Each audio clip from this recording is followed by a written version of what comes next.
the Hell Fucking Yeah podcast. Oh yeah. So working? It's working. Love it. I love the pro setup you got going on, man. Rarely do people have a mic and headphones. Man, tell me about it. I can't believe it. I can't believe it after a year of this that people still like don't have it together.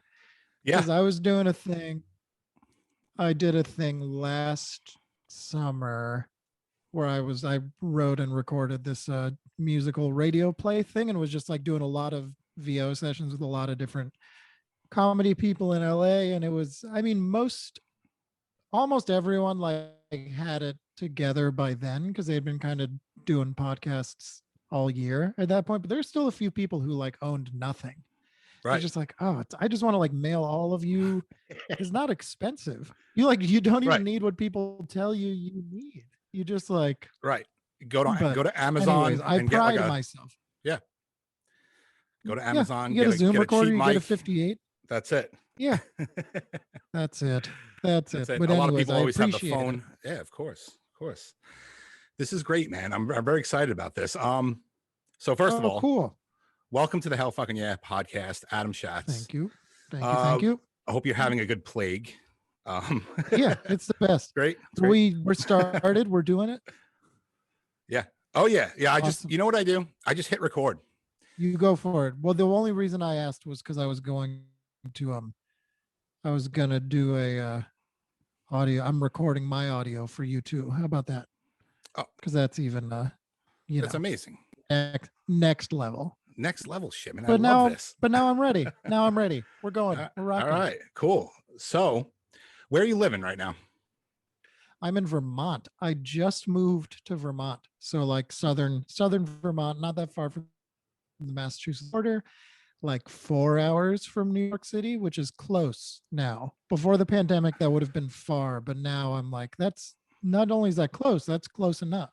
Right. How long did you live in New York? 15 years ish. I went for school. So I moved there for school in like 2006 and then never left. Nice. Yeah. Well, kind of the same thing for me. I grew up on Long Island. Sure. And I moved out the state for about 8 years, moved to Connecticut, which I don't even know if that counts. It counts. Where in it's tri-state area, Middletown, literally like right in the middle of the state. And now I'm back. I came back here like 4 years ago. I don't know why. Nice. But... Oh, it's for in a lot of reasons it's the best, and then for a bunch of other reasons it's the worst. But then it like keeps you there, and there's something special. It's inherent. That's true. How do you like Vermont? I love it. I grew up outside of Boston, so I've got like New England internal workings, and there's just a thing. I mean, most of the pandemic I was out of the city because my partner and I, neither of us had good apartments for us to be together that whole time. So we kind of bopped around a bit, and it's just like, once you get like a steady serving of fresh air in your life, there's sort of it becomes pretty important. And it's normally when you live in a city, you kind of go out of town for a wedding for a couple of days and you're like, oh, this is nice. But then you go back and the like sort of Men in Black mind erase thing happens with whatever cities do to you. And you're like, I can get a coffee anywhere. And then that like seems to convince you that oxygen isn't that important. So I love it. It's been cold, it's been snowy, but it's melting. And I don't even mind that when you're not like, driving, when it's not just only a hindrance. I think it's really beautiful. Right. Yeah. We're hitting spring here, and it's nice. We didn't really have a harsh winter. No. But me personally, I don't like the winter. It bums me out. Yeah. So when this nice weather hits, I get a spring in my step. No. Sure. You look good. You look better. You look better than before. Thanks. So I just want to give a brief introduction to everyone listening.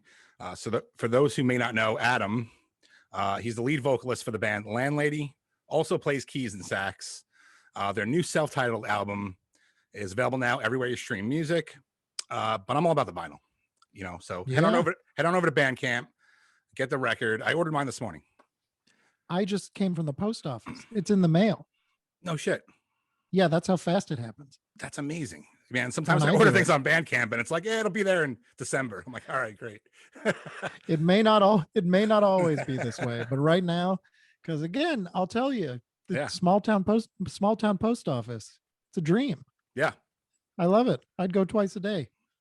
Is it like a little house? I picture a little house for some reason.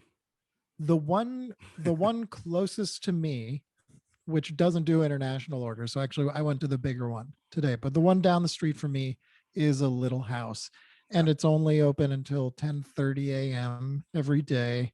And the PO boxes are brass. They're really old.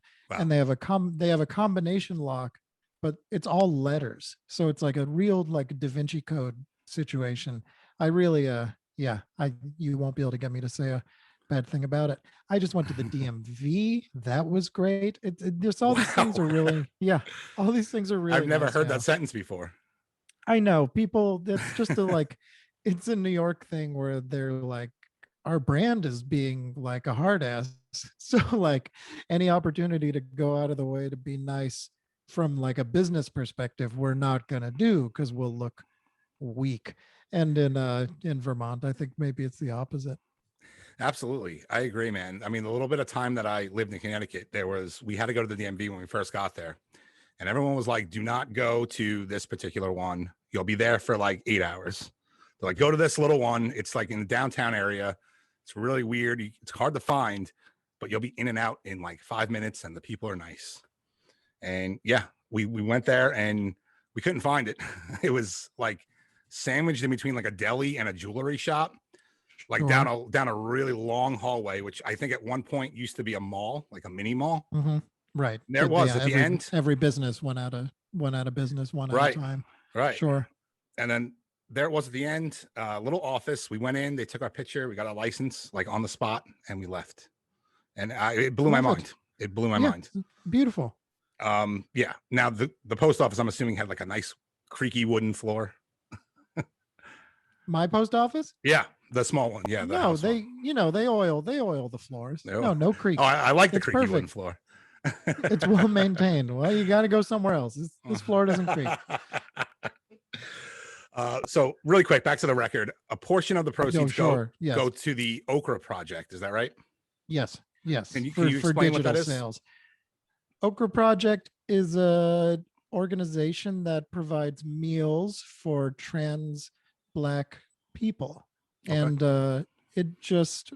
I wanted to find a way to build some version of reparations and good deed back into the business model rather than it be just like a one-time fundraiser type thing. So that the digital version of the record costs $20, which is higher than you're used to seeing digital cost. But it's also, I'm just trying to sort of create a micro economy where we value the thing again, because we sort of are supposed to just go along with what we think everything is. And when iTunes came out 100 years ago, we were supposed to just accept that like every song is worth $1. And that was fine, but until you like work hard on a song, and I'm like, well, actually, I think my song is worth more than some of these other songs because mine are really good. I work really hard on them. And then on top of that, it's as the value of everything else goes less and less. And then in pandemic times when now there's no touring, so you're really kind of every day you wake up to face like, oh, you are like, from a societal point of view, you are now worthless. There's like no reason to give you a livable wage to do what you may be foolish that you are here to be doing.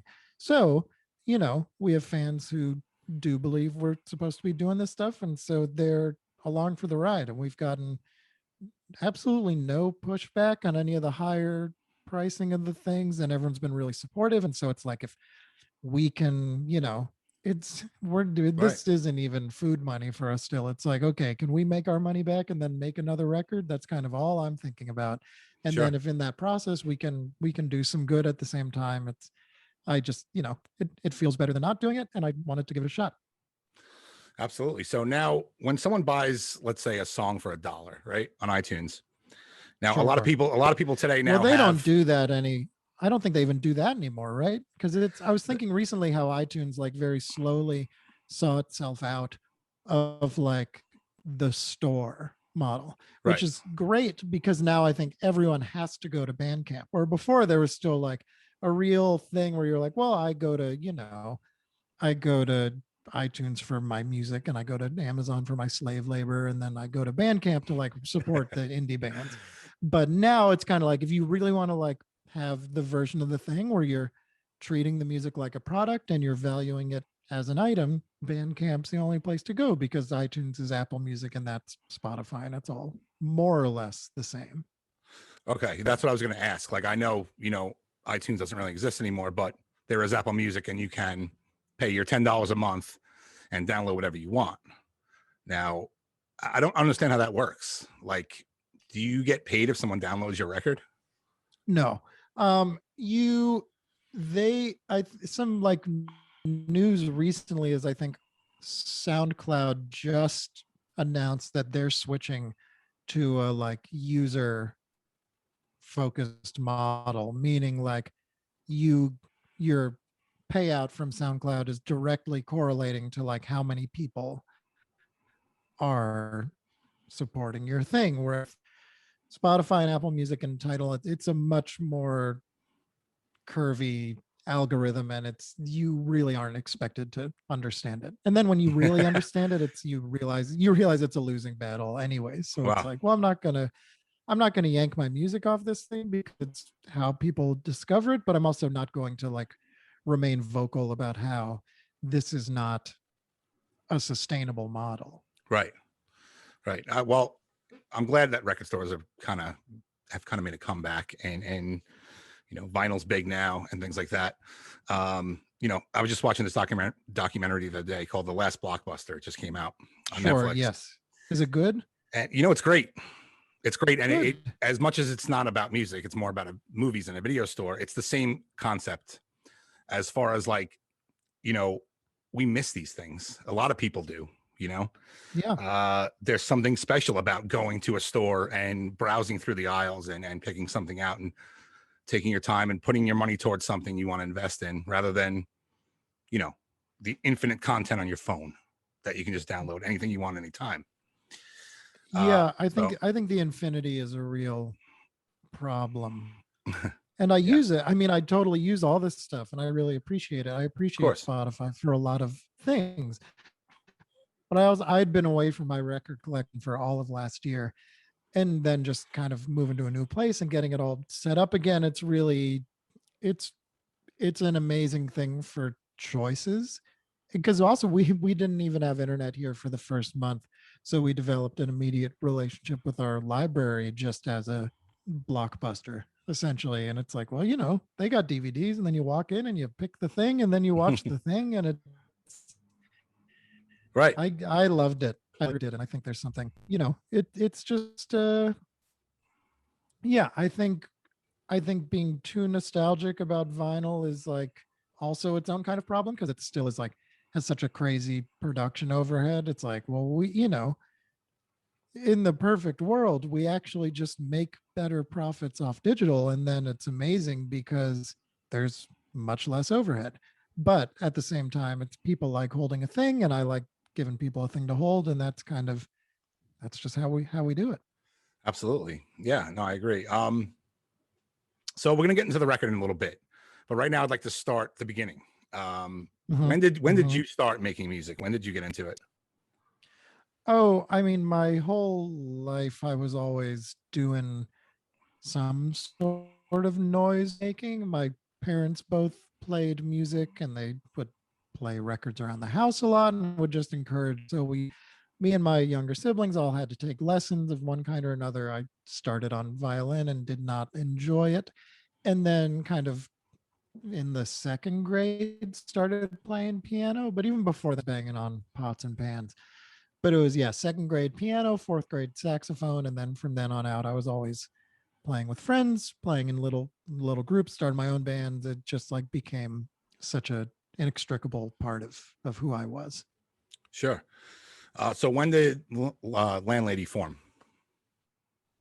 That was right after college. So I went to NYU and studied the saxophone, was in the jazz program there, kind of met a lot of friends there who we liked, for one reason or another, we were also just there studying music because we couldn't think of anything else to do. And you were supposed to go to college, and we were fortunate enough to be able to. And that's just where we ended up. But we all were kind of, studying jazz and older music, and then at the same time getting psyched about Deerhoof and other weird, more, present day folks. And just that's kind of how we all found each other and could get into improvisation and meld that with songwriting and all these things. And so I met so many people who I still spend time with and cherish as collaborators today. And then the nice thing about it, you move there and they don't leave for a long time because they think they have to stay.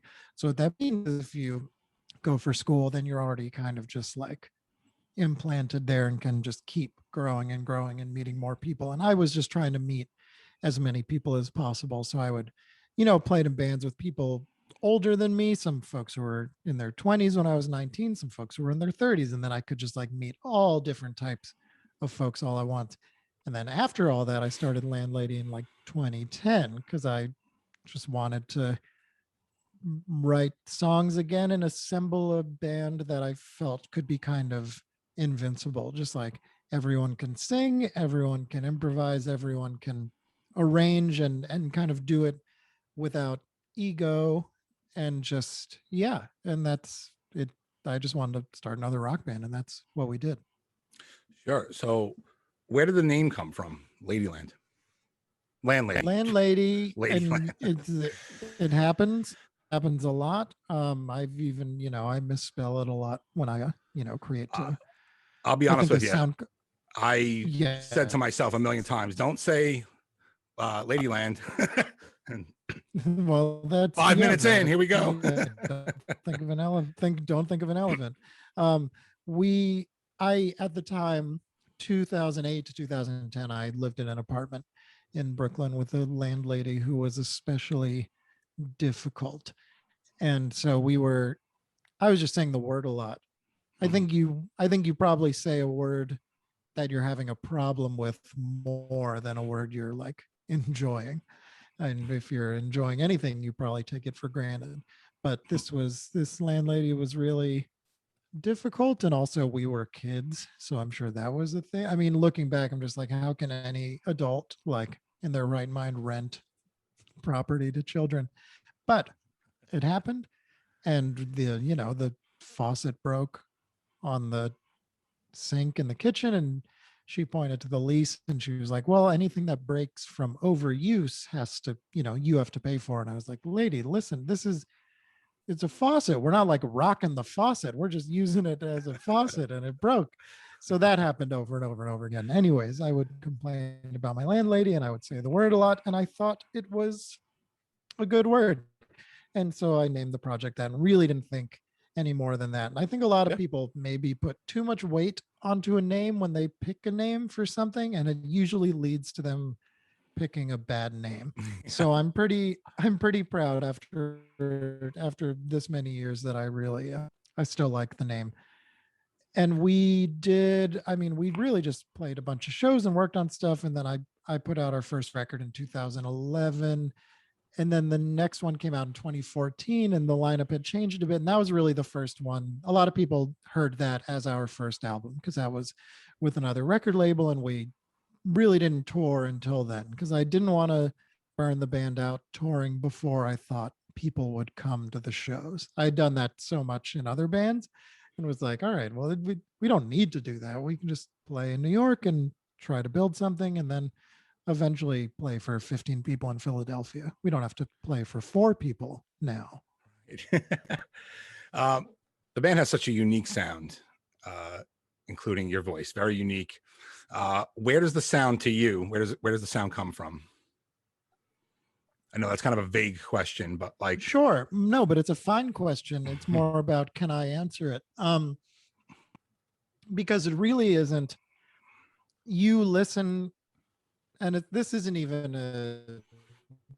necessarily, but you can hear, often you could put on a record from a band and be like, I know what they're going for.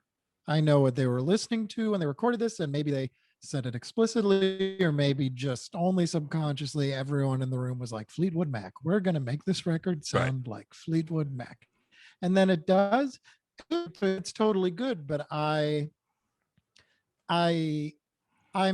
pretty picky with what I listen to and with my own like personal standard of the things that I feel unique. And that took a long time to also like then not write songs that were like strange for strange sake or unique just to be different. It's like the song still has to be organic, the harmony and melody still has to make sense to us, and it was just sort of like a learned practice over time of, I mean, a lot of it's structural, I think, where I loved songs that had at least like personal structures to them where it's not, you can't always guess what's coming next. So I like that surprising but not distracting element to the thing. And it's also records we love, a bunch of us in the band.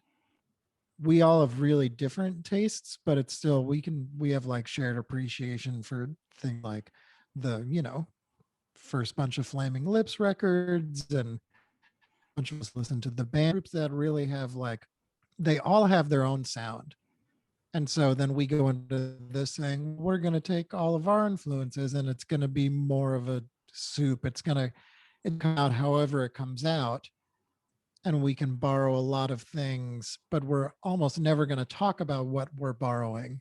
And then for whatever reason, it comes out sounding like its own. And I happily don't have to overthink it, though I don't mind analyzing it just for fun. But I don't know. I feel very lucky that we sound the way we sound. I think it's also everyone in the band has such a confidence in their own instruments and their own abilities that then when we come together, we can kind of push each other. I can direct a little bit, but it all just, no one's too worried about like finding their part and sticking to their part. So I think there's also this organic evolution of an arrangement that happens in our songs where if you fixate on any one instrument, people usually aren't staying strictly to this part that repeats over and over again.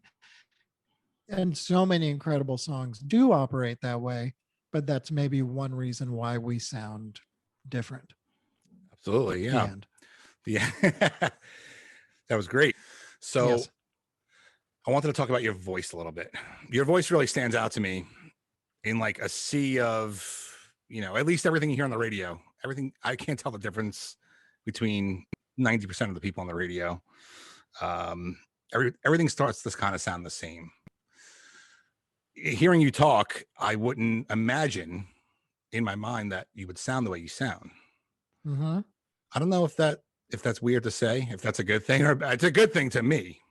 Well, I think I think it's a fine thing to say. I think if you kind of did that same comparison to a lot of singers, you might find the same thing. There's certain people where it's just, they are who they are no matter what. But I think there's a transformation that always happens. Just once you add a melody to it, add a little bit more air to it. For me, it's always changing too. It's like our records have been pretty spaced out every 3 years or so. So it's like, if you listen to them, you can really hear me at different ages, which is kind of weird because they all sound different to me. To my ears, I'm like, oh, that's me at 21. That's me at 24. And then with that, I've just in more recent years also just been trying to like practice more and get better at singing and just trying to do it properly, because with anything, you get older and then the muscles start to not to work if you don't take care of them. And for a long time, you're an idiot kid and you're like, I can do anything. And then eventually your body's like, hey, no, you can't. And I think also at this juncture, I've also come to appreciate just like what practicing does, what it does for your day, especially for like, I'm not looking at my phone when I'm practicing an instrument. That is a good thing for me. But yeah, again, with singing, it's like I try not to overthink it. have the voice you have, and there's all sorts of like resonance and control things that you can eventually develop, and I try to play with that a little bit, but I'm almost never overthinking it, and it's more about me in the back of my brain being like, don't fuck up, like try and sing this note, make sure you're singing the note you want to sing, and that's, if that happens, it's already it's the game's already won. Right. So where would you say you found your voice? Would you say that you have any influences really that led you to what you sound like today? No, I mean, there's definitely no like one person as a kid where I was like, oh, that's like that's Yeah. who I want to sound like, that's what I want to do. And I think that, I mean, maybe it is just because I listened to a lot of different things coming up, and I was like as excited about Queen as I was about Bob Dylan, as I was about Slick Rick, at like the exact same age. So I'm like, okay, great. This is all stuff. And even if you think about those three specific examples, even those are like such specific voices. It's like those people sound the way they sound. Right. You know, Bob sounds like a different person on every record, and that's still okay. It's like you kind of follow wherever your instincts take you. In more recent years, I've done plenty of like studying of incredible singers, of just like taking a Donny Hathaway song or a Ray Charles song and trying to like learn it as close to the way they sang it as possible. Um, and I've done a handful of like singing at weddings too, which is always so fun to just like, all right, if I'm going to learn this, if I'm going to learn Al Green song, I want to learn it. I want to like really learn it. I want to like Right. get the vocalization. I want to figure out what's happening. And that type of thing, just, it will never make you worse. And I think sometimes people maybe resist doing like deep studies of one particular person because they worry it's going to like shape their sound in a way that won't be their own. But I've always really strongly felt that if you have, you know, what feels like your own voice and your own musical identity, then everything else you take in just builds and develops that and lets it grow, which is such an exciting thing. It's like if you're you and you sound like you, you can kind of do whatever you want. Sure. There's no risk in like continuing to try and improve and get inside other people's work. Sure. Yeah. For me, it's exciting to listen to. Like I listened to the album this morning on repeat, you know. Mm-hmm. Yeah. It's exciting to listen to because you don't know, I think you said it before, but you don't know what's next. And that's what I love most about the music I listen to. I mean, I listen to almost everything. One of my favorite bands being Ween. I'm sure you're familiar with them. I am. I haven't listened to a ton of Ween, but I get what people love about him. And when I do hear a song, I mean, I think when you're a kid, you also like think you're only allowed to listen to Ween or They Might Be Giants. And I picked They Might Be Giants, but now there's a lot of Ween to go back to. But it's still, I mean, yeah, there's plenty of similarities there just in terms of like stylistic freedom, and then I think also like an embracing a sense of humor. Maybe we don't do it in such an overt way as they do, which is such an impressive thing, but it's yeah, we try to make music for active listening, and it's not something, we're not working on a song and saying how can we make this more interesting than it is already. We just kind of we work on the song until it feels done, and then in the studio I always have another couple of passes just to arrange the arrangement and add more things and take more things out, and that's always a skill I'm trying to get better at each record as well. But yeah, I think it's one of the many reasons for our only moderate success is because our music is really not designed to be heard and not listened to. Mm-hmm. So like you're not going to hear it in every coffee shop you go into because it's actually like maybe distracting as coffee shop music. The barista has to like really like us if they're going to put us on. We're not going to end up on any playlist that's designed for like vibe. And and it's why we're not going to be in a car commercial for the same reason. And it's just, financially that's a total bummer. But from a creative point of view, it's totally, it's rewarding. And I think it does mean that when fans do find our music, they're thrilled to find something that has that, quality where you can re-listen to it and hear something new. And it also then, I think, draws a certain type of music fan to us who doesn't go away, which is Yeah. it's a really fortunate thing, because we do things at our own pace. We don't tour all the time. We don't put out records all the time. And then when we do, I see a lot of the same names come back. And I really can't be more appreciative of that. Absolutely. You know, the industry today, like, there's things I love about it, because you're right. You know, you're not trying to pump out hits, but in turn, that kind of makes the entire album all hits to me.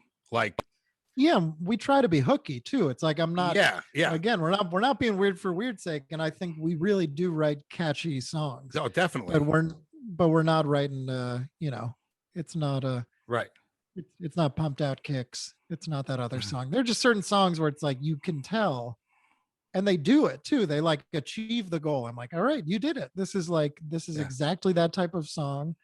This is going to crush. I don't know what the song that's out right now is that does that. I'm pretty behind, though. We do have a radio again, so I have been listening to more radio. But it's anyways, I interrupted you. Yeah. But No, no. I figured that's what my job should be. We only get this one Yeah. time together, so I want to suck up all the oxygen if I can. Absolutely, of course, and I want you to as well. Makes my job easier, number one, and Sure. and I'm here. You know, we're here for you. We're here to talk about. Oh no, we're here for each other. Well, yes, but you know, you get what I'm saying. I do. Listen, man, this is all like crazy surreal to me, because I'm just a dude in a fucking garage, and I Yeah. get to talk to all these amazing people all the time. I started doing this. This was birthed from the pandemic. You know. Yeah, amazing. I had a business. I lost the business because of it, and I started doing this. Luckily, I have the opportunity to. You know, my wife works, and yeah, it's been really, really, really crazy. Cool. I love it. I've met idols, and I've met people that future idols, such as yourself. You know, like Sure, yeah, I get to appreciate it. meet people that do really interesting, cool shit, and it's mind blowing. I'm not a journalist or anything like that. I don't, you know, I just like talking to people, Yeah, especially about things I'm interested in. So, totally.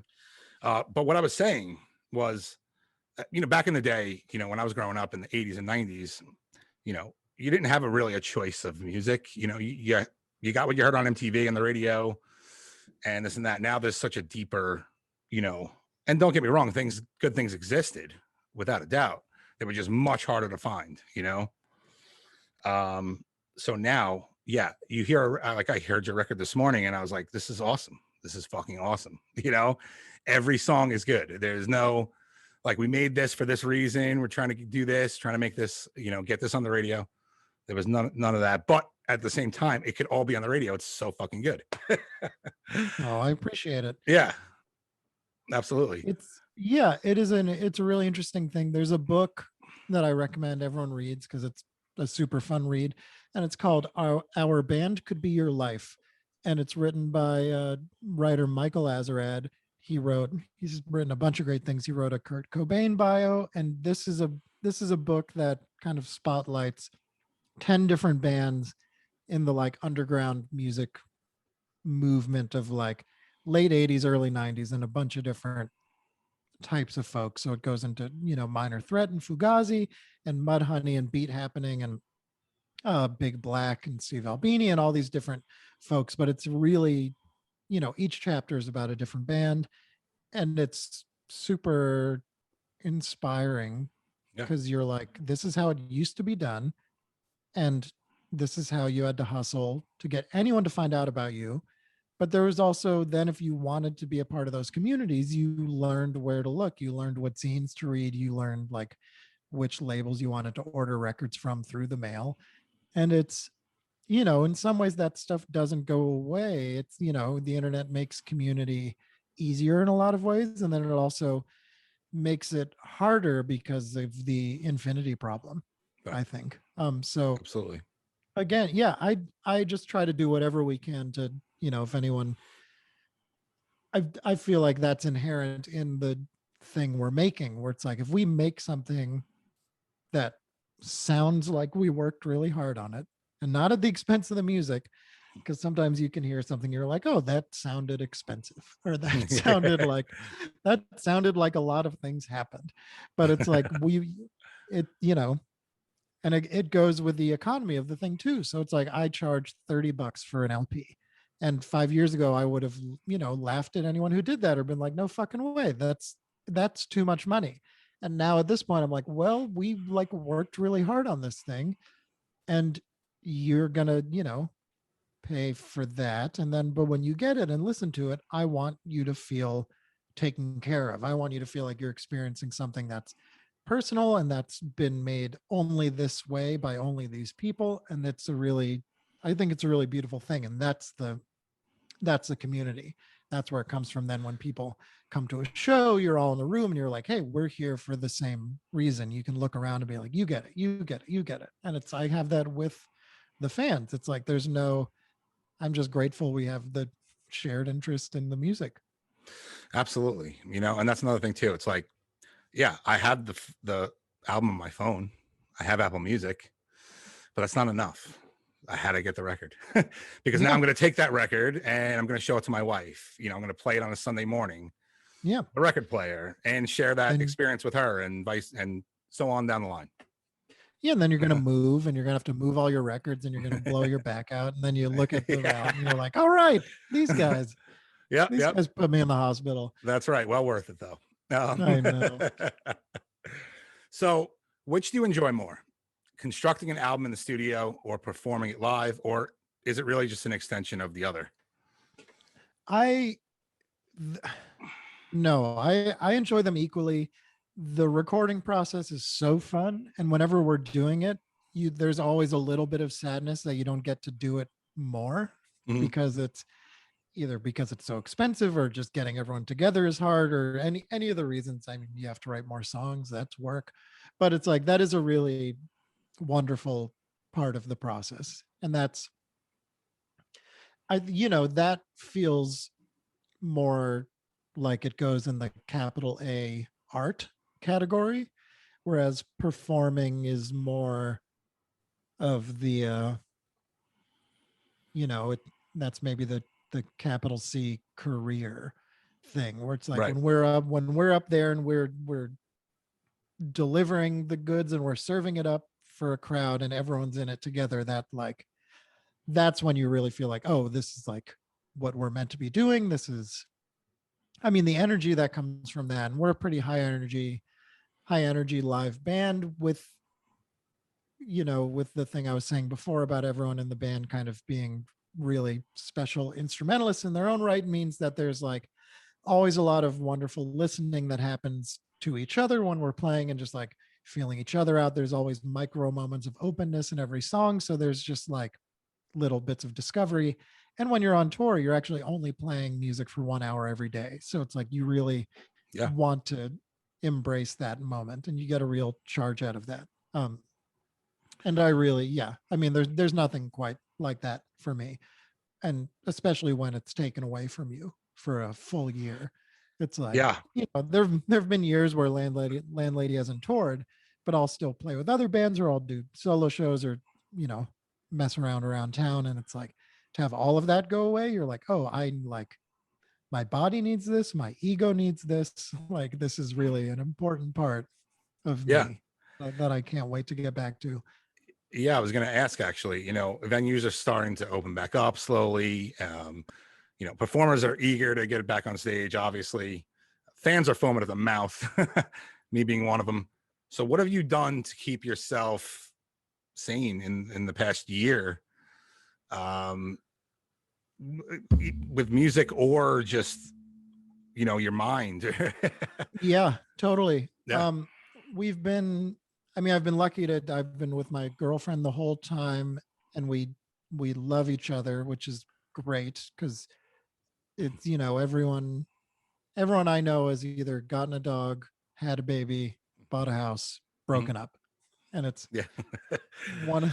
And so it's that just to have someone else to kind of go through this with was really great. And so we've been cooking a ton.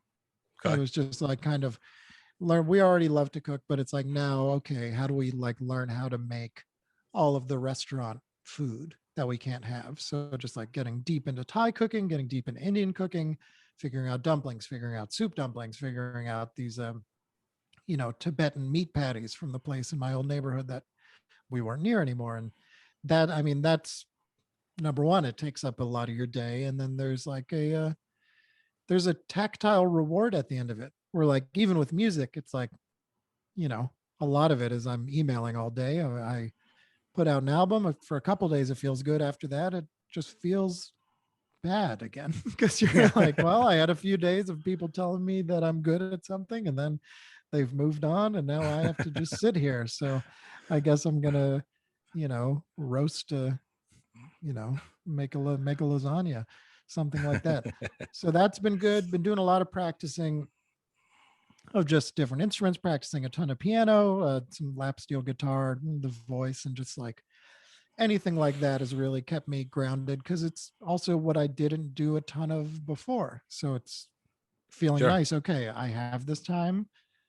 There's not a real focus on productivity because that is sort of a losing battle at the end of the day, but it's just like, I'm going to do something every day. I'm going to try to be at an instrument and work on it.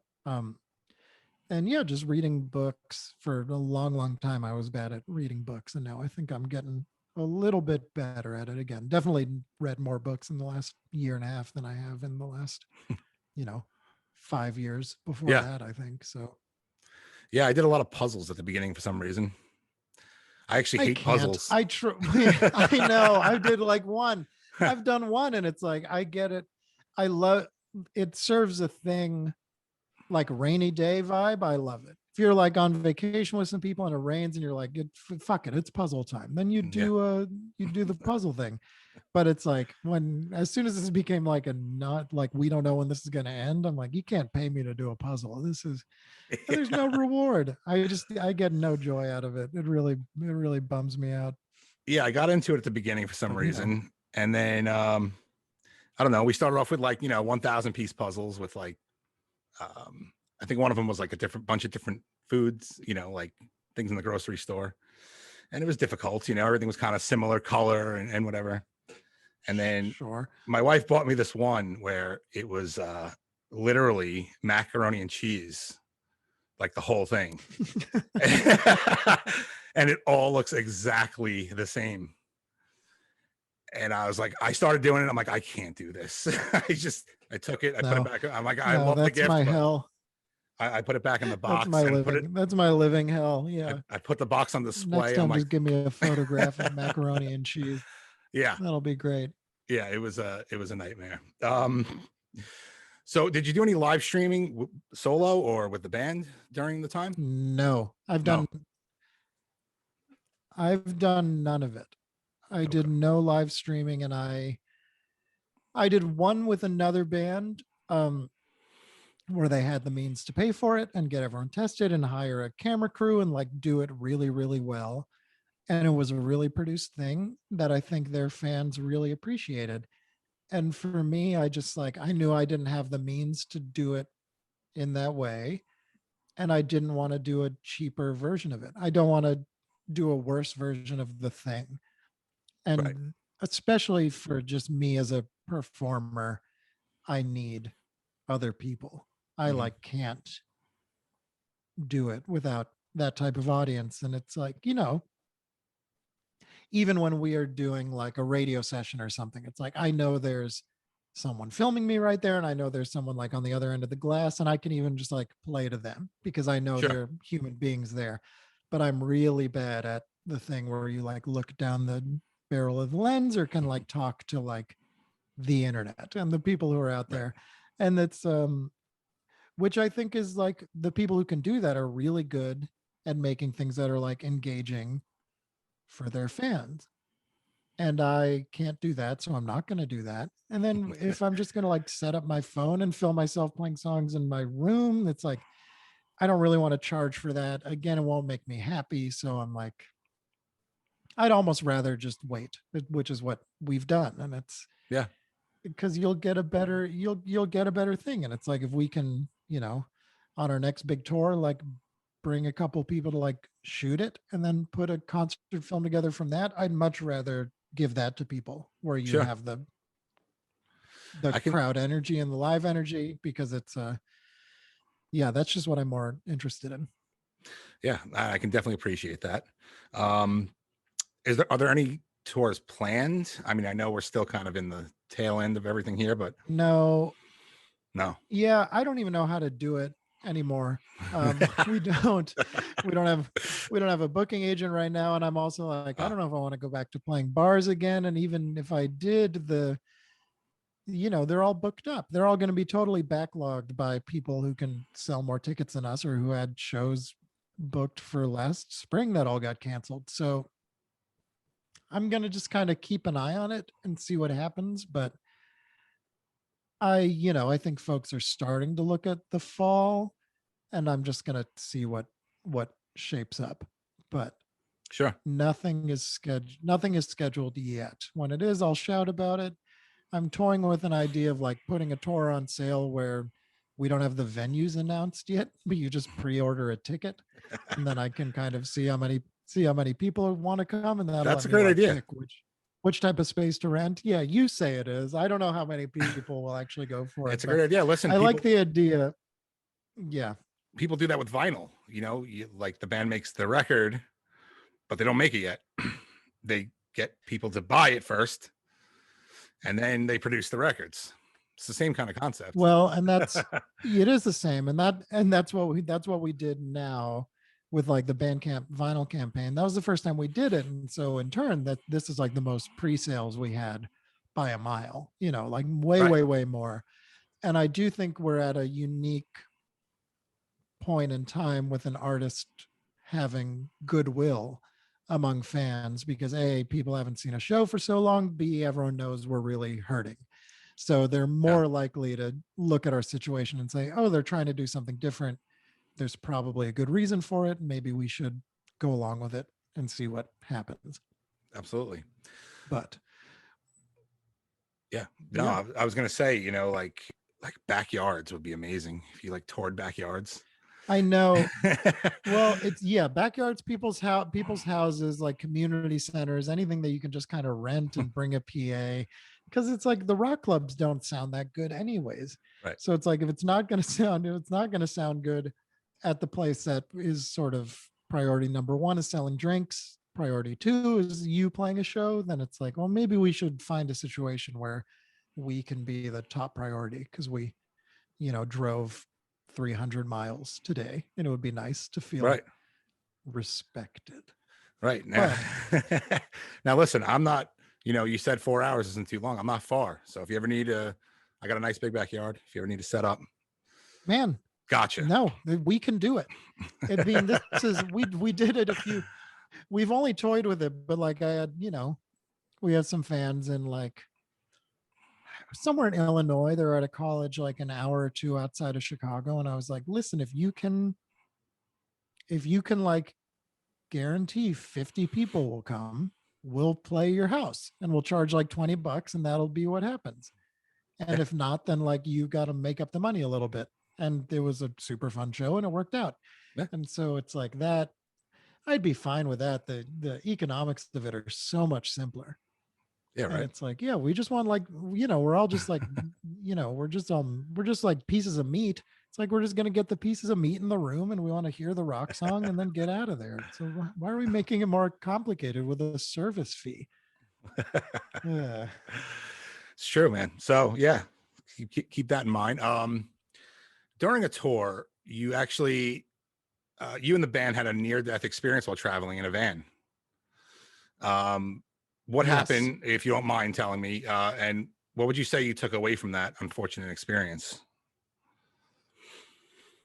It was kind of the most unfortunate experience you could have, because there was like no real lasting damage of any kind.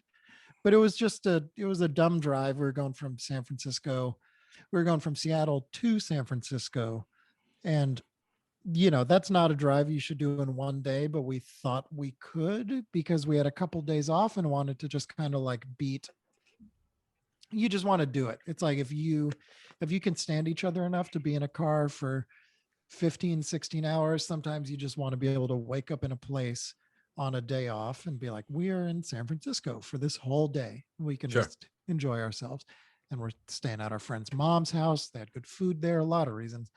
And it just like we hit traffic, we hit rain, bunch of different obstacles that put us in the dark on the highway pretty late at night, and we hit a puddle on the highway, and so we spun out. The minivan just like spun 180 degrees, and we were facing the wrong way on the highway. And then Wow. engine shut off, slowly kind of figured out that some body of water had flooded across the highway, and one lane was really deep but the other one was pretty shallow, and we somehow could just like start the car and turn it around, and then drove the final like 2 hours in silence. But it was very scary at the time because I don't think any of us had ever been in a spinning vehicle before. Yeah. And time slowed down, and it was just like, oh my God, what is going to happen? And water was rushing up the windows, and our snacks were flying all over the car. And it's just, Yeah. no one got hurt. The car didn't tip. No one was in front or behind us. And it was just like, there were all sorts of versions where it could have been really bad.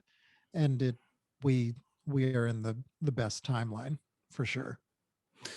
Definitely. So yeah, what would you say you took away from it, if anything? Oh man, I wish we learned more. I wish we learned more than we did, because when I tried to kind of write about that experience, I just published a big essay that kind of covers a bunch of things, but also covers that incident and the Harvey Danger song that we were listening to while it was happening. And it's a more fun story in the essay, and that's on my website on landladyland.com if you want to read it. And I'll send you the link so you can share that too as a extra reading for extra credit. But it kind of right after it happened, my publicist at the time had pitched it to the Moth, and so I was like talking to one of the producers for the Moth about it, and she was asking that question too, because I think they really wanted a story where you're different at the end, where you've changed. And to me, I was kind of like, no, I think the like funny thesis here is that like we're going to get back in the van and do it again, and like you try to be less stupid. We like hope we won't do quite as stupid of a drive, but there's a bunch of circumstances out of our control once we started. So I'm like, I don't know, don't drive in the rain, but I can't promise we're smarter. I can't promise we'll be any luckier. We just, you try to exhibit common sense whenever you can, and sometimes it falls through the cracks. Yeah, you know what? Maybe, in retrospect, thinking about even asking that question is like stupid, because I've been in accidents myself. Like I once flew through we were driving down like a side road, and there was a car, someone stole a car, and they just parked in the middle of the road. We didn't see it. It was nighttime, and oh man, smacked into the car, and it was crazy. Like I thought we were falling for some reason, but we weren't. And I don't know. And I was totally sober, and I wound up going through an adult video store. The car, you drove the car. Yeah, the whole, I wasn't driving. I was in the passenger seat, and it was terrifying. For a second, I thought I was dead. For some reason, I thought I was falling off a cliff or something. Yeah. Well, that's a fear. I've had a lot of bad dreams about that. Yeah. I've had a lot of bad dreams about my car, like going into a lake, like slowly sinking off a cliff into a lake, all those things. I get it. Right. So if someone asked me that question, I would have the same answer. Yeah, I don't know. I won't drive through a porn store. Yeah, that's what I've learned. Exactly. Let's move on to. I watched the NPR Tiny Desk concert this morning. Yes, I love those. I love those little concerts. They're amazing. They're so intimate. Many people would say if you sell out a stadium that you've made it, but in my eyes, if you made it on NPR Tiny Desk concert, you've made it. So what was totally. What was that experience like? Yeah, what was that experience like?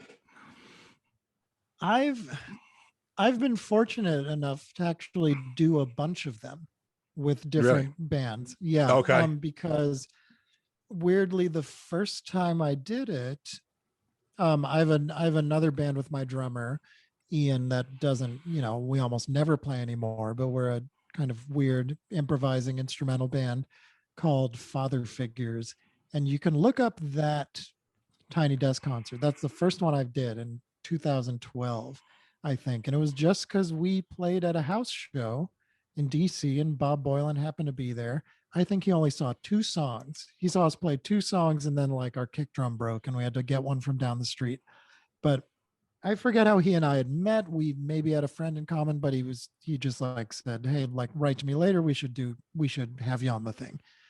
And it just was that organic and special. And I think that's a real testament to Bob is he's just a guy who loves music. And so they're gonna, if you have the right publicist, you might have a better chance of getting through to NPR if they're like pushing and pushing. But at the end of the day, like Bob has to like what you do. And we were total nobodies and we remained total nobodies. And it was just like a beautiful thing to get a chance to do that. So, but then that's Bob's mistake because then I had his email. So then after that, he came to a bunch of Landlady shows, and I just kind of bullied that band into doing a Tiny Desk. And then I've done it with a few other bands too. This band, This Is the Kit, I played saxophone with them on one. And there's maybe another I'm forgetting, but I can't remember. Whatever the case, they're great. It is super strange because you are playing in an office building. You're really just playing for the NPR staff. But again, it's still an audience. They're still real people. It's another one of the things I've kind of lamented about just the way we are handling our media during the pandemic, where everyone's just like, well, we can't stop. We have to like find a new version of the thing. Right. Because nothing would be worse than taking a break for whatever reason. So instead it's, everyone does the version of the thing at home with no audience and at their own expense probably. And to me, I'm just like, well, that's like removes every part of it that I appreciated from doing it. Sure. And that I appreciate from as a viewer, because you can tell there's just an energy when there's people in the room. And so when Landlady did one, I sort of vowed to take as much advantage of that as possible in terms of also just like my own personal habits of banter, where like if it's a Landlady show, there's going to be some extended banter, and that's going to be no different for a Tiny Desk concert. And I was like, I'm just going to do it, and if they leave it in, they leave it in, and they left a bunch of it in, and that I thought that was so funny and sweet that they kept it in there. I was going to actually say that I love when you were talking in between the songs, obviously it was very funny. But yeah, it gives more of a sense into your personality, obviously. And you can't do that if you're doing these things at home by yourself. You know what I mean? Who are you talking to? Well, it just depends on who you are and how good you are at doing that thing. Right. And it's like there are people who absolutely crush the internet, who are so good at like looking down the lens, talking to the people. And I don't think they're being phony about it. I think they've, kind of honed their performing, entertaining personality to really work well for that. And all the things about myself that I enjoy and the things that like make me as a performer are sort of antithetical to that aesthetic. And it doesn't mean it's not a good thing for people, but it means it's like essentially a bad thing for me. I can't do it. It makes me uncomfortable and I have to do it. And then, but it does mean when I'm in front of an audience, I really come to life. And it means there's almost a guarantee of some sort of spontaneous energy and improvised moments, both musically and with dialogue, which I think is really special. The other Tiny Desk thing for us, at least, was like, if you're already a big deal, if you're Wilco coming to play the Tiny Desk, you can do a like cool, super stripped down, like 2 acoustic guitars and a kazoo thing. And everyone will be like, oh, cute. Wilco's doing an acoustic thing. But because they have a reference for like Wilco, the big rock band. Right. And for us, we went into that kind of knowing, okay, a lot of people are going to be seeing us for the first time here. So we actually still need to find a way to like be ourselves. Sure. You know, we're going to have a drum kit. We're going to have electric guitar. We're going to sort of find a way to still make that work and communicate the band energy and the songs, even in this quieter setting. And the hardest part is the singing, because they don't, you know, there's no PA. So you like kind of, we still try to have those dynamics and still try to sing in tune and in harmony with each other, but in the limitations of doing it in an office. And that makes it stressful, but it turned out okay. So yeah, good. It was great. Yeah, really, really enjoyed that. So you also do a lot of writing, Yes. including a new piece on Randy Newman and the pandemic for the New York Times. All these essays are amazing. Thank you. They really are. I didn't get to all of them yet, but I got a good chunk of them down this morning. I love the one about the squirrel and the tomatoes. Yes. I actually have a solution for you. Well, yes. So for people who don't know, this was a place I was at over the summer and kind of looking after a garden. And this was a big garden in North Carolina, and it had sort of a fence around it. But as the tomatoes started to ripen, this squirrel showed up and started eating every tomato one at a time. And this was an essay I wrote for the Talk House. A lot of my essays are on the Talk House. If you go to talkhouse.com and just search my name, they'll come up. Yeah. And it was sort of, you know, it was me writing about the pandemic, but not writing about the pandemic, and really, you know, talking about my battle with the squirrel at a time when all I had was this garden. And yeah, but in the story, I built I built an escape room for the squirrel, because I'm just like creating these obstacles and he finds a way out of them every time. And it's, so, you know, there's a fence around the thing with netting, and then we put a netting roof. It should have all been chicken wire, like that much I know, because he could just, I think this was like deer netting and then squirrels could chew through it. But right. Please tell me what you think I should have done. Now, I can't confirm this, you know, but just from my experience, I've been in this house for 4 years. Yeah. And we've yet to grow anything in the yard, like as far as vegetables go or anything like that. We have some things inside that grow. We're going to try it this year, so I'll get back to you on this. Yes, please. But we have a designated spot in the front lawn where, like, we hate wasting food. Food does not go to waste here. So what we do is, if something is maybe on the cusp of going stale, or, you know, we bought like a mega pack from Costco and we're just sick of looking at it, we take it, we crumple it up, and we throw it in this one spot on the front lawn. The squirrels, they wait there like every morning for us to open the door and throw something out there. When they used to run away, they usually run away from humans. They wait there for us, and we throw it out and they eat it. They don't eat all of it. Sometimes the birds come down, they fight each other. But for the most part, I think it works, because the raccoons don't knock over our garbage pails anymore. They eat the leftovers from when the squirrels were eating the food and the birds came and pissed them off and they left. So yeah, you'll listen. I get what you're saying, but I think as soon as you plant more things, you think about the size of a squirrel brain. It doesn't have the capacity to be like, oh, like this is for me, but that's not for me. Right. It's like it's outside of the house. They can get to it. Right.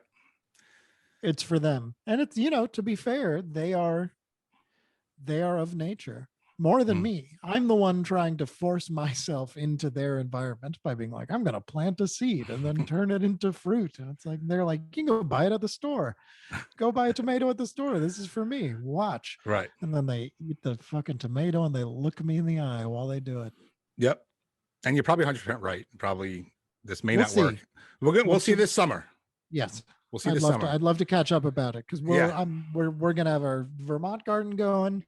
and we'll just see what we can do, because Yeah. we're going to do some raised beds. Don't have any chicken wire stuff yet, but I think if it comes down to it and they really are, because I had gardens in Brooklyn, and they, we had other problems, but they the squirrels weren't as bad as this North Carolina squirrel, so it could be regional. We'll see. Could be.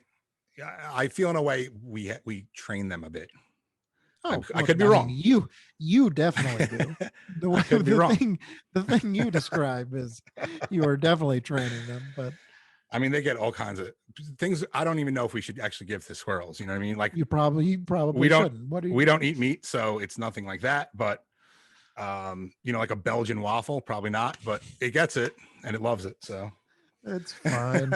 They can eat a waffle. That's so funny. Yeah, they'll be fine. Yeah. So anyway, the Randy Newman piece. Yes. Everyone has to go read this. It's New York Times, but maybe you can give like a Cliff Note version. Sure. Of how the music helped you. Yeah, go ahead. Yeah, it kind of ties into your question before about like what I was doing in the pandemic, what to, keep from going crazy. And it was, again, I had pitched the Times a different essay, the kind of longer one that I was telling you about. And they ultimately, wasn't the right fit for them. It's too long, but they did want to hear any pitches about being a musician during the pandemic. And my kind of gut reaction to that was just like, oh, I'm like so tired of reading about anyone like getting through this. It's just of no interest. If anything, I'm like just trying to escape it all. But I'd started this piece already about like my relationship with this one Randy Newman song, Simon Smith and his Dancing Bear. Simon Smith and the Amazing Dancing Bear is the name of the song. And it had just been on my list of songs to try and learn on the piano whenever I had a real like chunk of time, because it's hard. And I love Randy Newman and I love the way he plays piano. And it's just one of these things where like, if you really learn something by ear and try to transcribe exactly what someone's doing, like I was saying before, you get better. And if you pick a hard song, it takes a long time. And that was a beautiful thing to just dive into in March of 2020, because I was like, well, I have got time. So I'm just going to like, there's a really clunky piece of Asian software you can buy called the Amazing Slowdowner. It's like $50. It looks like it's from 95. I think that it like they have not changed what it looks like at all since then. And it just lets you like loop any part of a recording, and then you can slow it down without the pitch changing. So that makes it really helpful to just like train your ears to hear counterpoint and hear these other things. Because when you start, you're just like, I'll never do this. Some people can do this. Some people can hear this and know what to do. I can't. And I'm proof that you can. You can just, it's repetition. And so, that type of like repetition and relationship to that song just got me through a lot. The punchline being, I still can't like play it very well. I can play the piano part, but when I try to sit and like sing it and play it, I can't nail it yet. So these things take time. And it was like I was with my in the same house as my mom and my girlfriend, just playing it over and over and kind of torturing them. And it's so I had to give it a rest eventually anyways, but I got close, and I'll get back to it. Yeah. I got to say, I found the little piece you did with someone from the New York Times about it. Yeah. Where I fuck up the song. Yeah. But when you didn't fuck it up, it was great. It sounded great, man. Yeah, exactly. Well, they told me, they wanted to do a little like Instagram live interview thing with me at the piano. And I was like, okay, we'll try it. And I realized that week, I was like, oh, I should probably review this song and make sure I can do any of it. But that was a cool thing, because the editor and I kind of worked together on the essay, and she had pushed me to sort of describe some more like specific musical moments that I'd worked on. And I did think it was really neat to like go a little more in depth about this like one part of the song, and then to be able to play it for people, and just to be able to like write about music and learning music in that way, because I really don't see it covered that way very often. It's either like, I don't know. Yeah, the process of learning someone else's song is a really special thing. And so many artists do it as part of their practice, Mhm. but it's just for whatever reason, it's rarely what you talk about. If you're in a position to talk, you're talking about your own music, or if it's a critic, they're talking about your music. And Right. I think there's a lot of unexplored territory just in terms of like what the physical aspect and the emotional aspect of just how we engage with songs that we're learning. Absolutely. So let's say you nail it one day.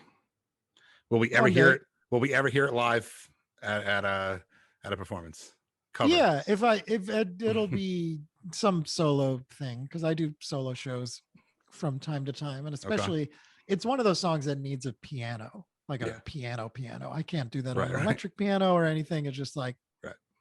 and actually, I don't have a piano at my new place, so I've got to get one just to get back into practice because there's a bunch of songs I kind of went to boot camp for last year that were all very piano centric, like New Orleans piano things, and just like you try to play it on anything else and it's wrong. It's either not big enough or just the sound is wrong. And Yeah. so yeah, I'd love to get good enough at it to play it. It is a funny thing where it's like, because I do a lot of covers because I love playing other people's songs, but when I do them, they're usually pretty like reimagined or deconstructed.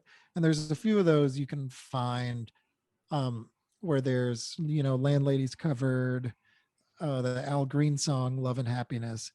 And that one's easy. I mean, that's like an easy way to just like see the process of how we try to make a song our own, where that one is super clean. It's just like we slowed it down, like Right. really slowed it down. Right. And it's fun to compare both because if you listen to ours and then listen to the original, you're like, that's fast. Like the original Love and Happiness is really fast. Yeah. So we just slowed it way down, and that was kind of the main thing about it. And I do a cover of a Fiona Apple song that is on Spotify under my own name, and that is the Fiona Apple song Every Single Night. And that one, like when I do it live, it's almost all a cappella, like a cappella Oh, wow. and then in saxophone. And that's really super fun. I usually do it as an opener because that's a great way to like make everyone shut up.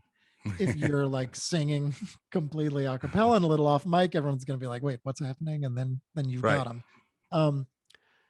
So that's what this is funny then to like have a song now where it's like, well, if I do it, I'm going to do it exactly the way he does it. Cause that sort of was the point of me Right. learning it.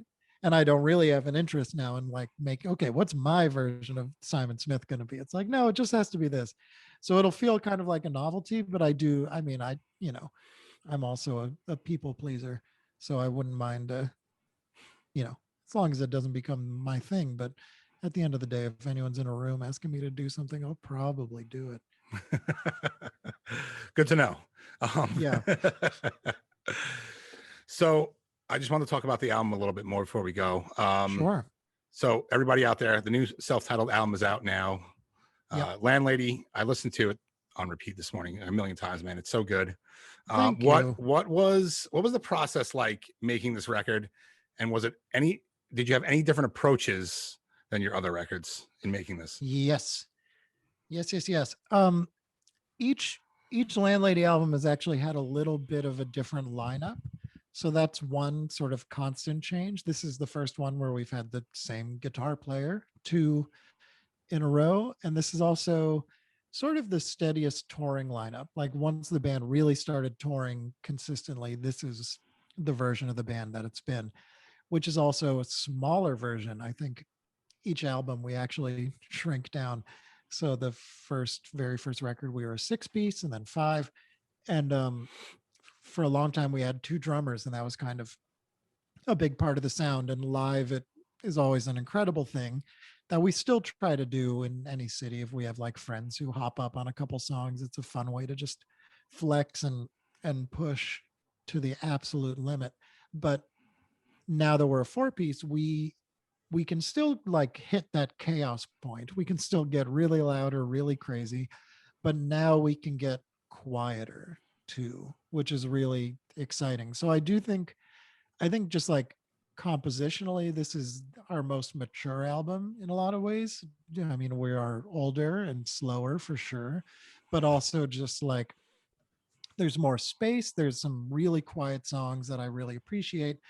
Um, there's some really patient songs that, I mean, I always think I'm being more like patient and controlled, and then other people will listen to something and tell me how crazy it is. So I'm like, all right, well, I can only go so far. But what made this one really different from the others is every album before this one, we would rehearse the material pretty heavily before we recorded it. I mean, usually a handful of the songs were already in the live set, and then we would still have, a bunch of days of kind of super studious, like, let's everyone figure out your part so that when we go into the studio, we are not wasting any money, because it's a real bummer when you're like paying for a really nice situation and then you can like sort of see the clock go one way and the bank account go the other way, and you're like, oh no, we like aren't making the most of this time, which is a creative nightmare. It just thinking about that at all while you're trying to make art is a real drag. Right.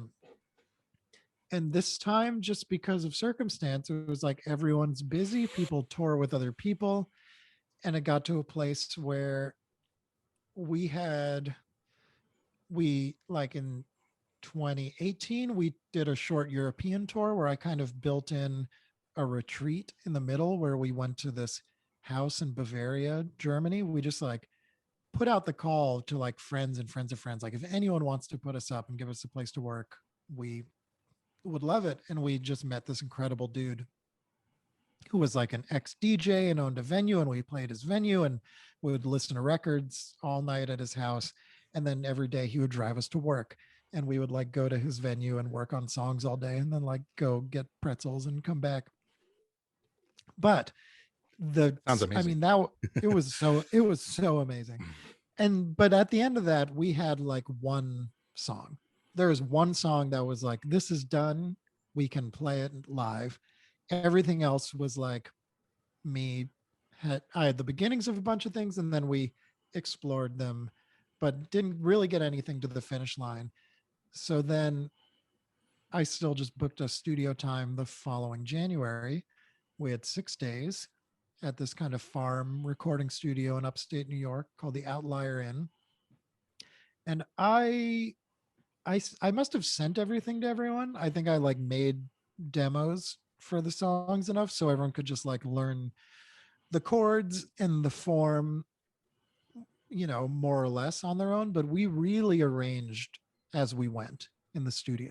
Wow. So some songs, each take was different. Some songs we would spend a hour just playing it. I mean, and that ended up being totally fine because that gave my engineer time to like dial in the sounds for that song. And then you're not worried about like, oh, did we like, sometimes you're recording, you feel like you had the take, but then it turns out that like one of the drum mics was messed up or something was off. And this sort of built in that type of trial and error from the engineering perspective, and it let them actually like change different ingredients in each song from a recording point of view. And for us, it just led to a looseness that I don't think we've ever had before. This is definitely the most like strong improvisational version of the band, so everyone can work really well on the fly, and it's hard to put it to words, but you can tell when you listen to these songs, it's like these parts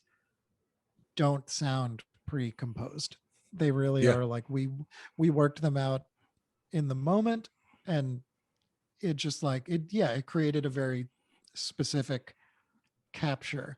And with that comes like a live band energy that I think is really preserved. So even though I spent many months afterwards like adding keyboards and shaping things and backing vocals and other arrangement production choices, so much was already in place from the band performance, and that that was never going to suffer, which I really really appreciate. And I appreciate that like still comes across now to listeners, because it's sort of been long enough for me that I'm like pretty detached from it all.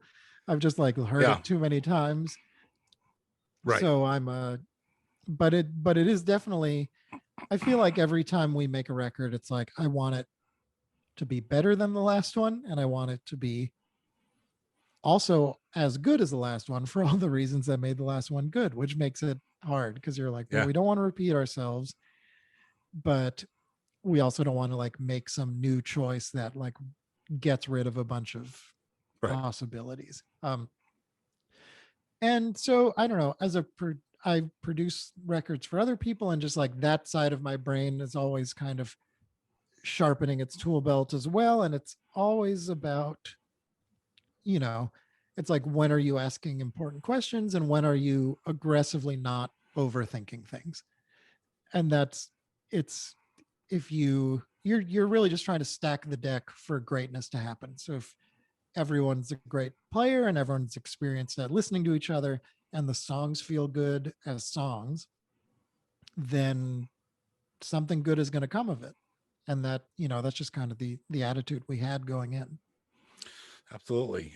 So have you ever worked with Patrick Dampier, or are you going to work with him? We've never worked together. We met through a mutual friend in Tennessee. I think we had food together. We definitely hung out. We definitely hung out once, but we haven't worked explicitly yet. And it would be great to. I mean, I'm like always trying to find more opportunities to work with people for lower stakes, because I think there's just so many like missed opportunities, because people are like, well, either like we're doing this whole record together or we're not. And I'm kind of Right. like, oh, what, maybe we should just find more excuses now to like make a song, put the song out there, and then see what happens. Yeah. This podcast is known to bring some people together, get some projects going. So, yeah, you know, you never know. No, any employment you can get me through this would be great. That's I'm aggressively underemployed at the moment, so anything would be good. But right now, yeah, my job is just a mail carrier of bringing the 3 records a day I sell to the post office. That's I'm That's feeling all good. right. That's great. Yes. You know, that's great. So what's next for you? What's next for Landlady? Oh, come on. What? I don't know. We've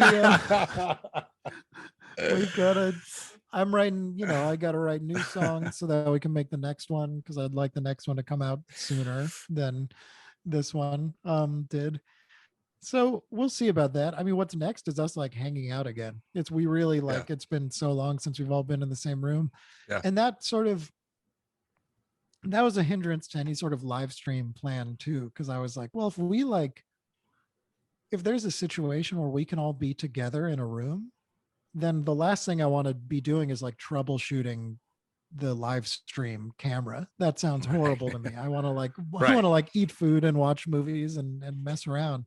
So that, I mean, that to me is like the next priority, is like any situation where we can just get together and work on songs and hang out will be really good. And then, yeah, there will be a tour at some point. If I can get my act together for the idea I was telling you about, then we'll see. Maybe you'll see some experimental dates announced sooner than later. But we will be exciting. Yeah, we'll find out. I don't know what's next for me. I'm waiting. I'm sitting around.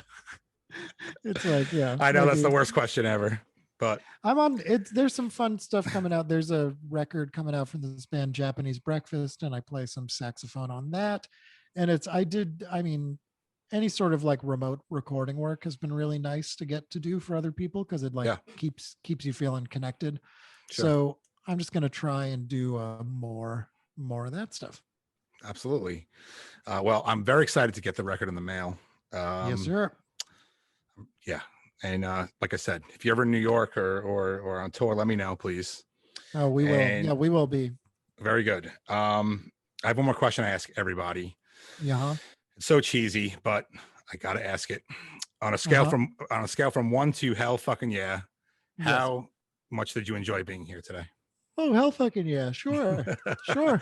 As he yawns. Gotta do it. Well, listen, it doesn't mean I don't mean it. I'm kidding. I gave you the top rating. You did. I appreciate that. Thank you so much. Thank you for having me. This is really fun. I'm glad you enjoyed it. I did too. Cool. Yeah. Thank you very much. That's awesome. Yeah, man. Thank you. All I'll right. see you So, later. Adam, thank you so much for your time. Totally. And Thanks, Mike. peace. Love. Later. Later. Hell fucking yeah! It's the Hell Fucking Yeah podcast.